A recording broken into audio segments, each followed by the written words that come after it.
मैं बधाई देना चाहता हूँ उन सब लोगों को जिनको आज सम्मानित किया गया है। दोस्तों, आज आपके विश्वास को सम्मानित किया गया है, आज आपके जोश को सम्मानित किया गया है, आज आपके सबमिशन को सम्मानित किया गया है, आज आपके जुनून को सम्मानित किया गया है। और दोस्त, अगर यही विश्वास, यही जुनून, यही जज्बा दिखाते रहे तो दोस्त ऐसा सम्मान समारोह जो है वो हमेशा आपके लिए लगते रहेंगे। और ये एक्साइटेड क्या सुनने के लिए तैयार हैं? कितने लोग मुझे जानते हैं, कितने लोग नहीं जानते हैं? सब जानते हैं। बड़ी फख्र की बात है कि कम से कम सब लोग जानते हैं। दोस्तों, मैं आपको एक छोटी सी कहानी सुनाना चाहता हूँ। एक बार एक इंसान ना रुई का व्यापार करता है। उसकी पत्नी कहती है कि यार थोड़ी मंदी चल रही है, काम करो, जाओ शहर से रुई लेके आओ। शहर जो है नदी के उस पार था, पैदल चलता था।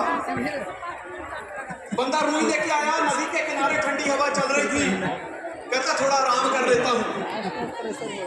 दोस्त, जब आंख खुली तो हवा में सारी रुई उड़ चुकी थी। डर लगने लगा, बीवी को जाके क्या बताऊंगा। तो उसके मन में ख्याल आया कि रुई फुर्र फुर्र हो गई। तो बीवी की जाके जब पूछेगी कि रुई कहाँ है तो बोलूंगा फुर्र फुर्र। अब वो फुर्र फुर्र करके निकला, आगे देखा तो कुछ जो इंसान थे वो चिड़िया पकड़ने के लिए वहां छुपकर बैठे थे। आ गया था बाहर। उनको लगा कि हमारी चिड़िया को उड़ाने की बात कर रहा है। तो एक इंसान निकला, बोला ओए क्या फुर्र फुर्र कर रहा है? बोल पकड़ो पकड़ो पकड़ो, ये बोल। ठीक है। वो रास्ते पर चलता आ गया, बोलता गया पकड़ो पकड़ो पकड़ो। कुछ चोर चोरी करके आए थे, झाड़ियों में नोट गिन रहे थे। उन्होंने देखा है हमारे लिए कह रहा है पकड़ो पकड़ो। बाहर निकला, बोले ओए पकड़ो पकड़ो बंद कर। तो बोले क्या बोलूं? बोले ये बोल, इसको रखो और लाओ, इसको रखो और लाओ। बोले ठीक है। वो चलते चलते कहता इसको रखो और लाओ, इसको रखो और लाओ, इसको रखो और लाओ। गांव में प्लेग की बीमारी फैली हुई थी, बहुत सारे लोग दुखी थे। उसमें से एक व्यक्ति मर गया था, रास्ते में शमशान घाट था। अब ये बोला जा रहा है इसको रखो और लाओ, इसको रखो और लाओ, इसको रखो और लाओ। लोगों ने बोला अजीब आदमी, हम पहले दुखी हैं और ये कह रहा है इसको रखो और लाओ। वो उसको कहते हैं ये बंद कर, इसको रखो और लाओ। बोले तो क्या बोलूं? शुरुआत कहां से हुई थी? पहुंच कहां गया? इसको रखो और लाओ। कहते चुप, क्या करूं? बोले ये बोलो, बड़े दुख की बात है, बड़े दुख की बात। बोले ठीक है। वो कहने लगा बड़े दुख की बात है, बड़े दुख की बात है। आगे डीजे बज रहा था, अज मेरे यार की शादी, ओए अज मेरी शादी चल रही थी, शादी चल रही थी, सब लोग मस्ती में नाच रहे थे और ये कह रहा बड़े दुख की बात है, बड़े दुख की बात है, बड़े दुख की बात है। बरातियों पर चढ़ा गुस्सा, दो बैठ भी लगाए। ये क्या बड़े दुख की बात है? मतलब बंद कर। तो क्या बोलूं? बोले बोल, भाग्य में लिखा हो तो ऐसा सुख मिलता है, भाग्य में लिखा हो तो ऐसा सुख मिलता है। कहता ठीक है। अब ये चलते चलते थक गया था, इसको यही होश नहीं रहा कि मैं कौन से गांव में घूम रहा हूं। उसकी वाइफ ने कहा था कि रास्ता सुनसान है, जहां रात हो जाए वहीं सो जाना। दोस्त, उसने एक घर देखा, घर में जबार चारपाई थी, उसी के ऊपर सो गया। सुबह हुई, एक सुंदर सी महिला आई, उसने उसके मुंह पे पानी के छींटे मारे, इसकी आंख खुली और मुंह से निकला भाग्य में लिखा हो तो ऐसा सुख मिलता है, भाग्य में लिखा हो ऐसा सुख मिलता है। दोस्तों, नेटवर्क मार्केटिंग दुनिया का एक बेहतरीन प्रोफेशन है। yes, जब डायरेक्ट सेलिंग की बात आती है, जब नेटवर्क मार्केटिंग की बात आती है तो मेरा रोम रोम खड़ा हो जाता है। क्योंकि मुझे कुछ और आता ही नहीं है इसके सिवा। यस सर जी। ये तो अलग बात है कि मैं डीजल मैकेनिक हूँ। कहते ना बंदर बूढ़ा भी हो जाए गुलाटी मारना नहीं भूलता, मैकेनिक बूढ़ा भी हो जाए काम भी छोड़ दे क्योंकि नट बोल्ट टाइट करना नहीं भूलता। Yes sir ji.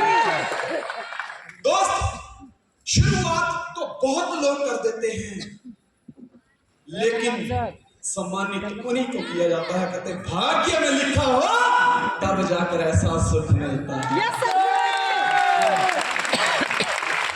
दोस्तों, मैं तमाम सीनियर रविंद्र रघुवंशी जी, प्रमोद सिंह, अवनीश साहू, विजय हनुमत, बंटी नंदन,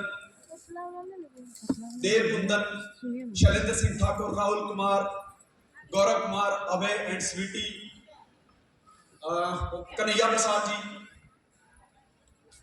मेहरा साहब, दीपक मेहरा और सोनू मेहरा, ऐसे तमाम लोग, बहुत सारे, रोहित केसरी, बहुत सारे लोग यहाँ पे बैठे हुए हैं। मैं इन सब के लिए एक बार जोरदार तालियां चाहूंगा। और इन्हीं में से जिनका मैंने नाम लिया उसमें उनमें से बहुत सारे लोगों की फैमिली भी आई है। मैं सारी फैमिली के लिए एक बार जोरदार तालियां चाहूंगा और राजनंदिनी के लिए भी एक बार जोरदार तालियां चाहूंगा। नीतीश कुमार के लिए जोरदार तालियां चाहूंगा। राजू कुमार के लिए एक बार जोरदार तालियां चाहूंगा। सुशील कुमार के लिए, देव कुंदन के लिए एक बार जोरदार तालियां चाहूंगा। सोनाली देव के लिए एक बार जोरदार तालियां चाहूंगा। उससे भी ज्यादा जोरदार चाहूंगा, मैं देखना चाहूंगा आपके अंदर कितना दम है। रिस्पेक्टेड बेदी सर के लिए।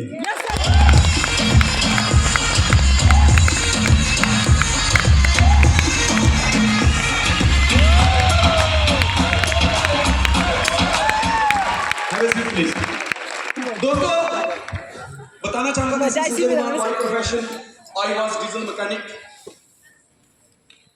कहते हैं एक इंसान, एक नेटवर्क की जिंदगी में 2 दिन बहुत मायने रखते हैं। एक वो जिस दिन उसने शुरुआत की थी, दूसरा वो जिस दिन उसको समझ लगती है कि इसने शुरुआत क्यों की। मोटिवेट हुए काम के प्रति। जब पहली बार मेरी अपलाइन से मेरी मुलाकात हुई तो मेरी अपलाइन ने सबसे पहले मेरे से सवाल किया, संजय दीवान, क्या जो तू कर रहा है अगर यही करता रहा तो क्या अगले 5 साल में तेरे जो तूने सपने देखे पूरे हो जाएंगे?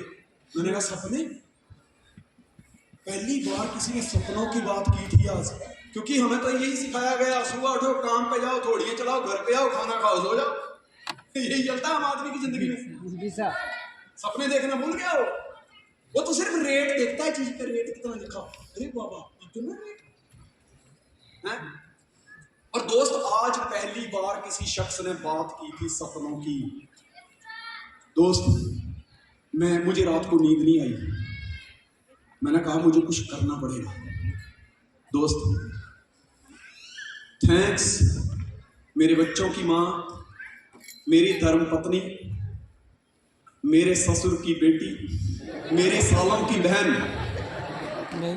मेरे भाई की भाभी, मेरे माँ बाप की बहू और मेरी धर्म पत्नी अंजू दीवाना।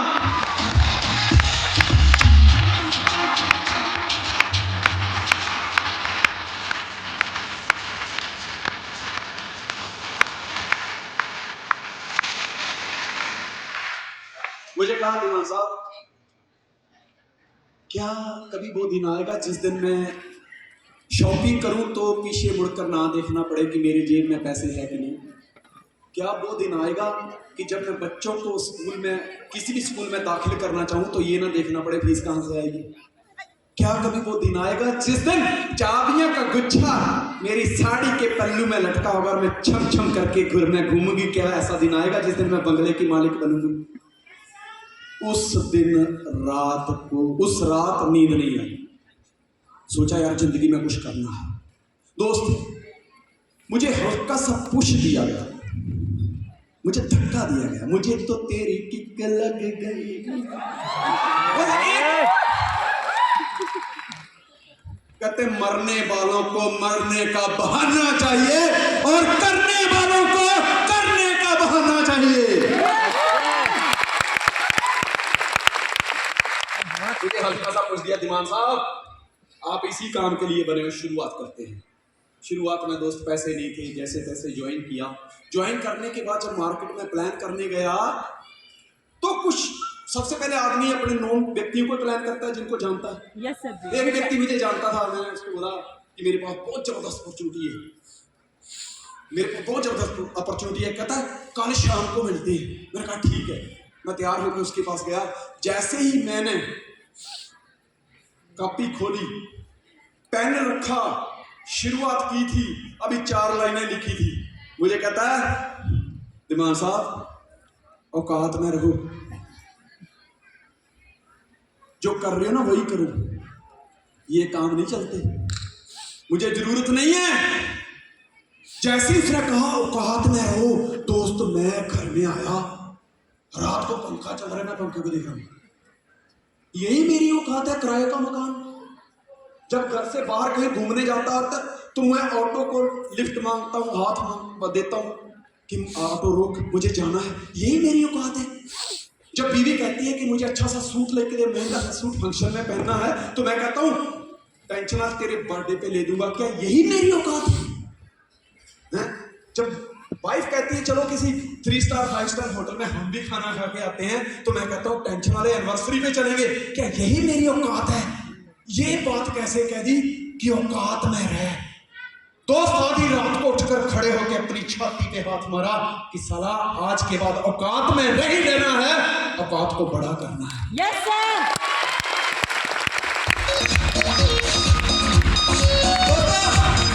क्या करना चाहते हो? औकात को बड़ा।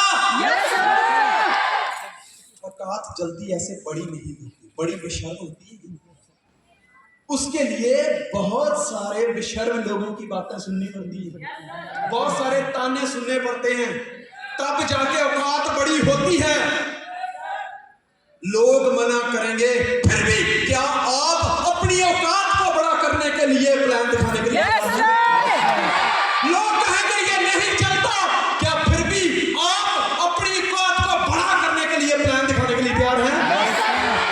लोग कहते हैं अरे तुझसे नहीं होगा, फिर भी क्या आप अपनी औकात को बड़ा करने के लिए तैयार हैं? Yes sir. तैयार हैं? दोस्तों, एक बार बिल गेट्स और वॉरेन बफेट को एक ही टाइम पे एक ही व्यक्ति ने एक सवाल पूछा कि आपकी कामयाबी का राज क्या है? दोनों ने लिखित में दिया। क्या लिखा था? एक ही जवाब था, फोकस। आपका फोकस किसके ऊपर है? मैं एक बार बैठा था, एक व्यक्ति मुझे मिला, उसने मुझे सवाल किया कि दिमान साहब यार आपने इतना बड़ा बिजनेस कैसे खड़ा कर लिया? नेटवर्क मार्केटिंग को मैंने भी ज्वाइन किया था। तो मैंने कहा तू किया था मतलब? कहता मैंने छोड़ दिया। मैंने कहा क्यों? कहता मैं जब भी लोगों को प्लान दिखाने जाता था, लोग मेरा बड़ा मजाक उड़ाते थे, बड़ी बातें करते थे, ये नहीं चलता, तुझसे नहीं होगा, पैसे डूब जाएंगे, मतलब तरह तरह की बातें करते थे। मैंने कहा फिर? कहता मैंने छोड़ दिया, मैंने लोगों की बातों को बर्दाश्त नहीं कर पाया, वो प्रेशर को नहीं झेल पाया और मैंने छोड़ दिया। पर आपने क्या, जब आप मार्केट में गए तो क्या लोगों ने आपको बातें नहीं की? मैंने कहा देख बेटा, दुनिया के किसी भी कोने में चला जा, कौवे एक जैसे ही होते हैं। Yes sir. बातें तो मुझे भी की थी, लेकिन मैं रुका नहीं, क्योंकि मेरा फोकस मेरी मंजिल पे था। जब मैंने ज्वाइन किया, साथ साथ में वर्कशॉप में भी काम करता था, तो मैंने एक टाइम पे मैंने उसको बताया कि मैंने एक टाइम पे देखा कि एक कचरा बीनने वाली आई, उसने बहुत बड़ा बोरा अपने पास लटकाया हुआ है और सिर पे अलग से कपड़ा बांधा हुआ है, सुबह का टाइम है, और वो आई कचरे में कुछ ढूंढा, कुछ प्लास्टिक इकट्ठी की, एक चुंबक लिया, मेरी वर्कशॉप के पास में ऐसे धूल में मारा, उसमें से कुछ खिलियां उसको लगी, थोड़ा क्या बोलते हैं धातु कुछ उसको लगी हाथ में, और उसने अपने उसमें क्या बोलते हैं बोरे में रख ली। फिर आगे गई, कुत्ते भौंके जा रहे हैं, आगे गई तो और कुत्ते हो गए, उसके आगे तो और कुत्ते। मैं उसके पास गया, मैं क्या कुत्ते तुझे डिस्टर्ब नहीं करते? मतलब कुत्ते नहीं जानते कि कचरे के ढेर में भी काम की वस्तुएं छुपी हुई है, वो भौंकने से नहीं मिलती, ढूंढने से मिलती है। वो भौंकने से नहीं मिलती, कुत्तों के भौंकने पे अगर मैं अपना फोकस करूंगी तो मेरे बच्चे घर में भूखे मर जाएंगे। कुत्ते भौंकते हैं तो भौंकते हैं, मेरा फोकस उन भौंकने वाले कुत्तों पे नहीं है, मेरा फोकस मेरे लक्ष्य पर है। यस सर जी। दोस्त, जब आप मार्केट में जाएंगे तो जो सास के साथ हुआ है बहू के साथ भी वही होगा। हमें नो सुनने को मिली, आप सब लोगों को भी नो सुनने को मिलेगी, लेकिन जो भौंकते हैं उनकी बातों पे फोकस मत करना।